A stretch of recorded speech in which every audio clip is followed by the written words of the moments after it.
Have you ever wondered, what if the night reveals what the daylight hides? What if the visions that haunt you are not dreams, but buried truths? Can darkness see what the light refuses to acknowledge? What if the most terrifying discovery lies within your own mind? And when the night finally speaks, will you dare to listen? Welcome to Classic Storytime Hub.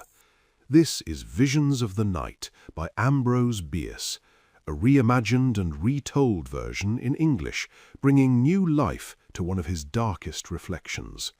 Before we dive in, subscribe for your daily stories. Now, let's go. I have always believed that dreams are one of literature's most wasted treasures. They arrive rich, vivid, and overflowing with meaning, yet we let them slip away at dawn like smoke through open fingers. If we ever discovered how to capture them, discipline them, and put them to work, our stories would surpass anything written in waking hours. Dreams, properly trained, could become a new art form entirely. Think of what happens when nature is tamed.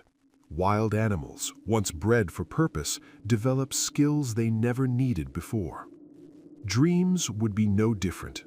If we could domesticate them, teach them obedience, we would effectively double our lives. Our most productive hours would no longer belong to daylight. Our greatest work would be done while the body sleeps. Even now, dreams secretly contribute to our world. They send their tribute quietly, as they did when a dream gave birth to Kubla Khan. Dreamland already pays taxes to reality. We just fail to notice. But what is a dream? It is not a story. It is a riot. A dream is a chaotic uprising of memories, scenes torn from different years, different selves colliding without order or permission. The dead return in crowds. The ancient stands beside the recent. The innocent and the guilty rise together, bursting from fractured graves, still dressed in the habits of their former lives. They surge forward, shoving and grabbing, desperate to be seen, to be acknowledged. And who watches them? Not a ruler. The mind, the supposed master of this spectacle, has stepped down. Authority is gone. Control is buried. Judgment does not rise with the rest. Logic lies still in its grave. The dreamer no longer commands the scene. He is overwhelmed by it. He can feel fear. He can feel delight. He can be wounded or enchanted, but he cannot feel surprise. In dreams, the impossible feels natural. The grotesque feels ordinary. The absurd requires no explanation. Nothing shocks, nothing needs to make sense. The ridiculous does not provoke laughter. The unreal does not demand disbelief. And in that lawless realm, stripped of reason and expectation, the dreamer becomes something rare. He becomes the purest poet, not one who imagines, but one who is imagination itself. Imagination feels limitless, but it is not free. It never creates from nothing. It only rearranges what already exists. Try it yourself. Picture something you have never seen, never touched, never heard described, never read about. You'll find you can't. Even the wildest fantasy collapses under inspection. An animal with no body, no head, no limbs. The mind refuses. A house without walls or a roof? It dissolves before it can form. Every image demands borrowed parts. Imagination is memory in disguise. When we are awake, we enjoy a fragile illusion of control. Will and judgment stand guard. We select from memory's archive, assemble what we need, and push aside what doesn't fit. Sometimes clumsily, sometimes with effort, but with intention. Conscious thought edits the chaos. Sleep removes the editor. In dreams, imagination no longer serves us, we serve it.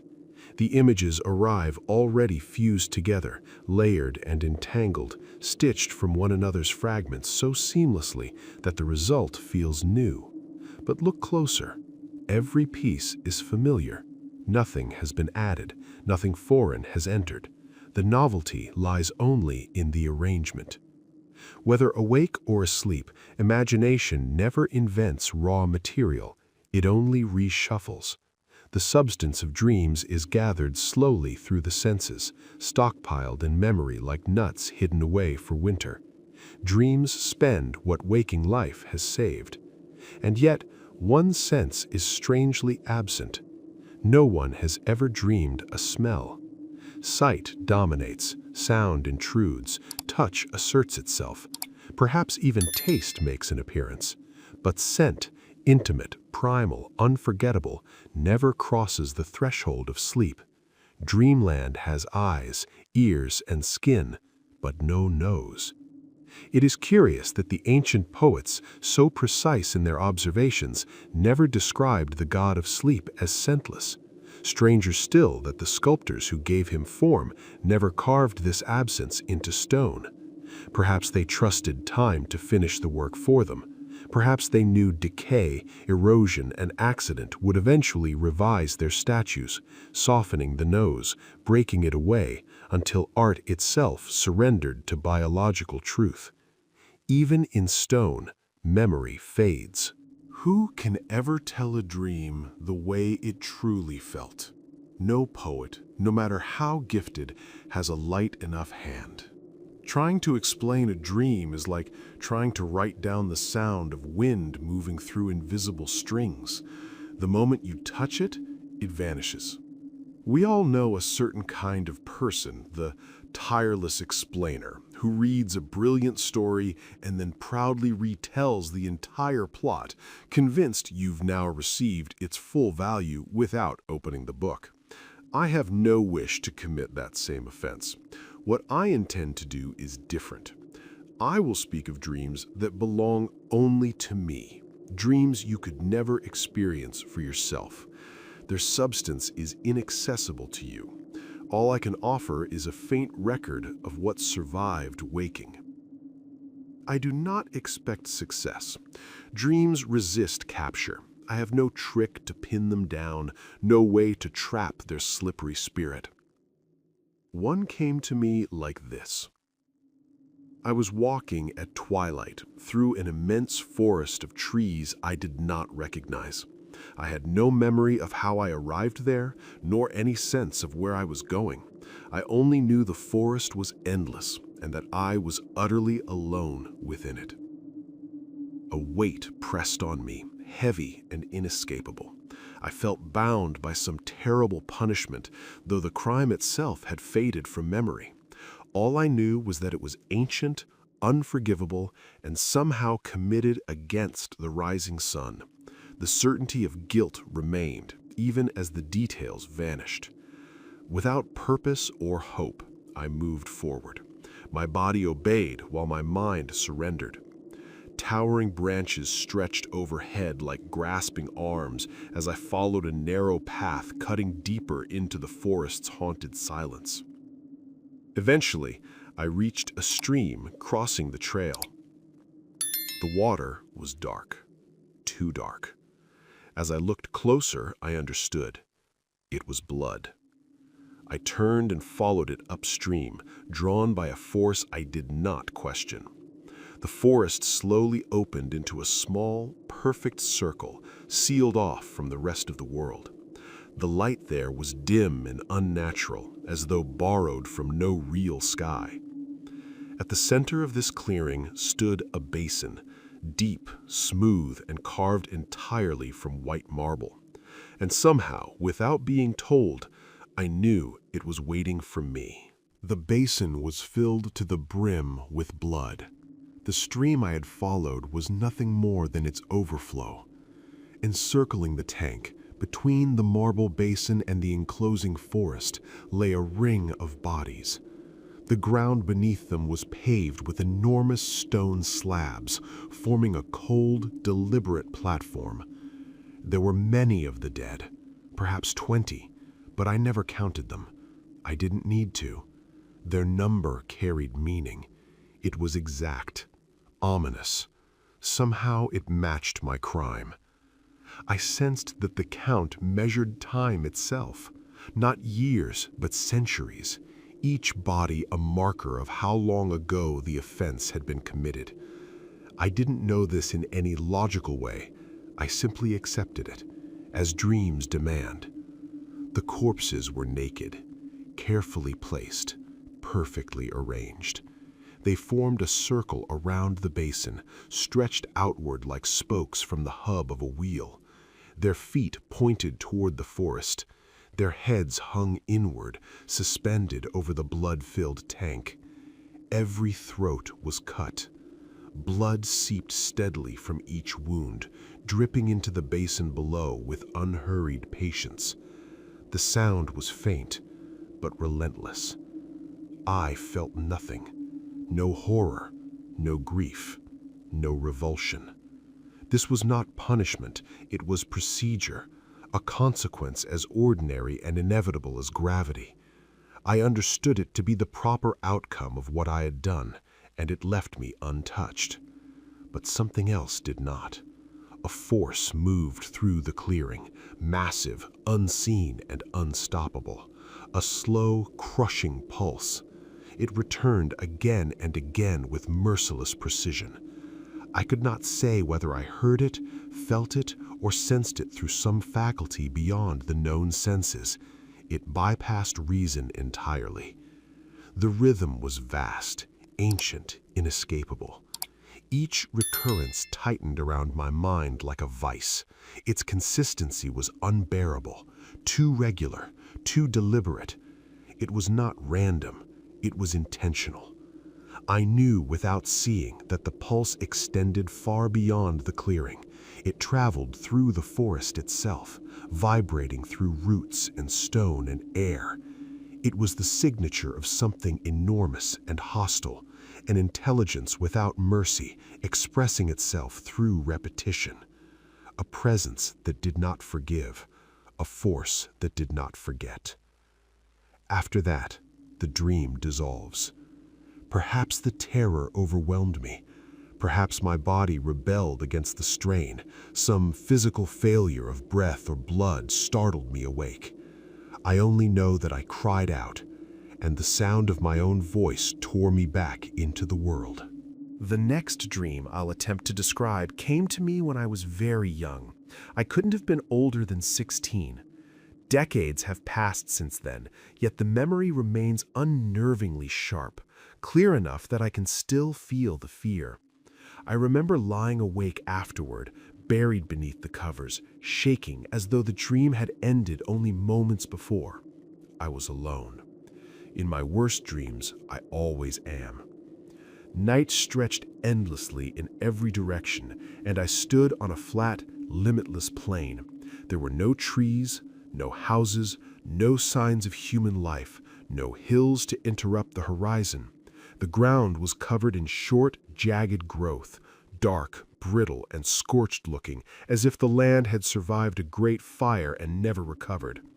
I walked forward without knowing why. The terrain was broken by shallow depressions filled with stagnant water, scattered irregularly across the plain. They felt temporary, fragile, like scars left behind after rain followed destruction. As I moved, the pools seemed to appear and vanish around me. Thick, heavy clouds drifted overhead, sliding across the sky and darkening the reflections in the water. Then the clouds would pass, revealing the cold metallic glimmer of the stars, which turned the pools into black mirrors. I was moving west. Low on the horizon burned a deep crimson glow, bleeding beneath long, torn bands of cloud. It gave the illusion of impossible distance, the kind of vastness that makes the world feel cursed and immeasurable. Years later, I would recognize that same feeling in the illustrations of Doré, where every shadow carries a sense of doom and every line feels like a warning. As I walked, something appeared against that blood-red sky. At first, it was only a shape, a dark outline barely distinguishable from the horizon. Then it sharpened. Towers, walls, battlements, a fortress. With every mile I traveled, the silhouette expanded. It rose higher, spread wider, grew into something vast beyond comprehension. Its size became overwhelming, filling my vision, consuming the sky itself. And yet, no matter how far I walked, it never came any closer. It loomed immense and unreachable, suspended at a fixed distance, as if the land itself conspired to keep it forever just beyond my grasp. Hopeless and heart-heavy, I pressed on across the barren, scorched plain. The colossal fortress before me continued to grow, stretching beyond my gaze until its towers blotted out the stars themselves. I approached a massive portal, an open doorway flanked by columns of stone so enormous that each block dwarfed my father's house. Inside there was nothing but emptiness. Dust coated every surface, thick and dry, the residue of centuries without life. A faint, otherworldly glow, strange and ungoverned, the light of dreams, revealed enough for me to move. Corridors stretched endlessly, rooms sprawled in impossible dimensions. Every door swung open to my touch. Within these halls, walking from wall to wall could take what felt like hours. The corridors themselves seemed infinite. My footsteps echoed hollowly, a sound reserved for abandoned castles or tombs still occupied by the dead. I wandered for what must have been hours, driven by some instinctive purpose, yet utterly unaware of what I sought. At last I reached a room that seemed ordinary, contained to human scale, with a single window framing the endless western horizon. Through it, the crimson glow still burned, a fire that stretched across the sky, a stain of eternity itself. Its light was oppressive, malignant, and I felt the weight of its truth press upon me. It revealed something I could not ignore. The world was abandoned. Man had perished in every corner of existence. Even angels had vanished into uncharted graves. Devils had cooled, inert and powerless, and God himself, if he had ever truly lived, lay dead before a throne of blinding white, unseen and unforgiving. The revelation was unbearable, yet undeniable. I stood in silence, overwhelmed by the immensity of absence, the eternal void mirrored in the crimson horizon. And in that moment, I understood the stark, lonely law of the dream. Nothing endures, and nothing watches. The dim glow in the room failed to push back the darkness. It barely existed, and for a long while I could see nothing at all. Then, in the farthest corner, a shape slowly took form. A bed. The moment I noticed it, dread settled into my chest. I knew, without being told, that this was where the dream was leading me. Whatever I had been brought here to face, this was its final act. I wanted to turn away. I couldn't. Some unseen force drew me forward, insisting on completion. Something lay on the bed. A human body. Motionless, partially clothed. It rested on its back, arms stretched straight along its sides. I leaned closer, disgust rising in me, but not fear. The body was far gone. Decay had claimed it completely. Ribs pushed sharply against hardened skin. The stomach had collapsed inward, thin enough to reveal the spine beneath. The flesh was dark, cracked and tight, as though it had dried in place. The face was worse, blackened, shrunken. The lips had pulled away from yellowed teeth, freezing the mouth into a grin that felt more like an accusation than an expression. Beneath the sealed eyelids, there was a strange fullness, an unnatural suggestion that something inside had endured when everything else had failed. And it had. As I bent over the body, the eyelids slowly lifted. The eyes opened. They looked into mine calmly, steadily, without surprise, without malice. No language can carry the shock of that moment. There is no metaphor strong enough to explain it. The eyes were my own. That ruined thing on the bed, that leftover fragment of humanity, that remnant no amount of time had erased, was me. A piece of a vanished species, a scrap of mortality that had somehow survived the death of angels, the collapse of devils, the silence of God himself. It was still aware, still watching, still alive. And it was me. Some dreams end, others return. This one does not release me. It comes back again and again, unchanged, as if determined to be remembered. Perhaps it is strange enough to be told, or perhaps it only proves that sleep has never been a refuge for my wandering mind, only another place where terror waits, patient and unforgotten. This is not the usual fate of my dreams. Most of my journeys into sleep are harmless, often pleasant. I return from them enriched, like a forager coming back heavy with treasure. Imagination brings its harvest home, and reason helps refine it, turning raw impressions into something lasting, something sweet, stored away in memory for future delight. But the dream I am about to describe is different. It carries two faces. While it unfolds, it is genuinely terrifying. Yet when recalled in waking life, its cause feels absurd, almost comical, so wildly out of proportion to the dread it inspires that memory itself begins to smile at the fear. In this dream, I am walking through an open clearing in a sparsely wooded land. A thin ring of trees encloses the space, and through their gaps I glimpse cultivated fields and houses, signs of unfamiliar minds at work, intelligences not my own. It feels like the edge of morning. The moon, nearly full, hangs low in the western sky, glowing deep red through drifting mist that twists the landscape into strange shapes. The grass beneath my feet is soaked with dew. Everything suggests early summer, quiet, fresh, and still, yet the light is wrong. The scene glimmers under the fading moon, lending the world an unsettling, borrowed glow. Near the path stands a horse.